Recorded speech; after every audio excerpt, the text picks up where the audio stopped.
am 24 years old, and I have been self-harming since I was 13.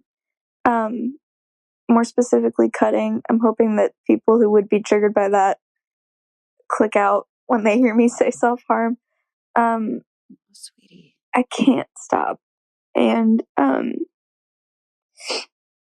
I feel like a child, like I have a child problem, and I don't know how to just grow the fuck up and stop and treat myself with love the way I treat everybody else.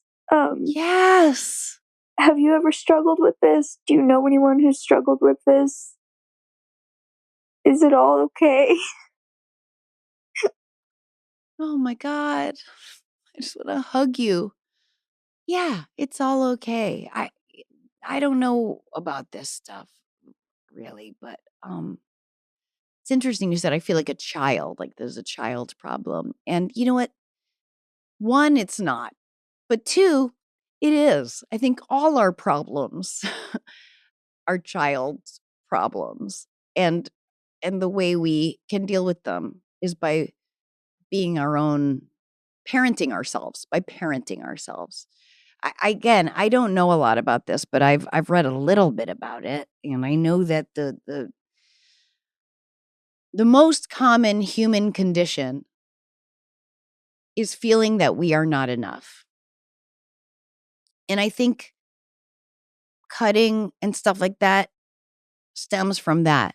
And the good news is you're not alone in feeling that way. That is the human condition. And we are enough, even and especially you. I think cutting is, I think, like a release valve for stress and anxiety, for distress. And I think there are groups for this. I know there are, which I think, again, is always a great, great way to work on stuff like this. To be in a group with other people that know exactly what you're going through and are in different stages of getting well and helping each other and um and understanding each other and really being able to help each other is going to be, as far as I know, your best bet. And I hope you do that. And I've read that there are ways to try to trick the mind, and that's so much of what we do to cope. To trick the mind away from stuff like cutting, like, and these are probably, this may not be helpful, but because they're simple, kind of a change of, um, like going outside or running, exercise. When I feel extreme anxiety or rage, boy, I love to just run and run. I'm lying. I'm a power walker. I don't run, but sometimes I run. Like I live near a hill, and boy, I've just been really ragey and frustrated and just gone and just run as fast as I can up that hill until I can't anymore. And it just, boy, it helps. Or a hot bath was a suggestion. I don't know that is the cure for you, but I do remember seeing that. My instinct is that maybe you've got some like shame around your depression or your sadness, your hurt, and our instinct when we are hurt is to make someone else feel that hurt. And I think with people who self-harm, you're your own someone else. Would you say that's true? I don't know. This is potentially a very ignorant theory. I'm not sure, but you're inflicting pain in order to feel in control. I do believe that self-harm, that cutting is a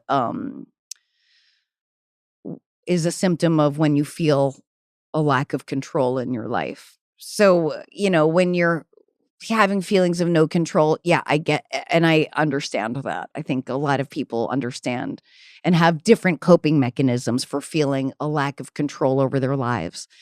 And this one has taken hold with you. And boy, the feeling of having no control is so scary. And I wonder if making friends with that is something to try instead of fearing it. Try to be on the edge of your seat about it, about not knowing what's next, in this life. It's so funny because we hate that life is a roller coaster, and yet we pay money to ride roller coasters. Like there's a real love-hate vibe of this feeling that we have no control. So maybe try to make friends with that feeling. Try to see the fear as kind of shift the fear into exhilaration. I mean, I'm talking out of my ass as always, but I think there might be something to that because it is what is. But more than that, whilst you are open to advice, ask someone who knows. Join a therapy group for self-harm. Will you do that? I'd be so happy if you did that. And you sound so wonderful. And maybe check back in and let us know how you're doing in a few months or 6 months or a year. I'd love to hear back from you. Listen, I only just heard your beautiful, vulnerable, brave, honest voice, and I love you. Click on the link in my bio to subscribe or follow or click the plus sign or however it works because it keeps us on the air.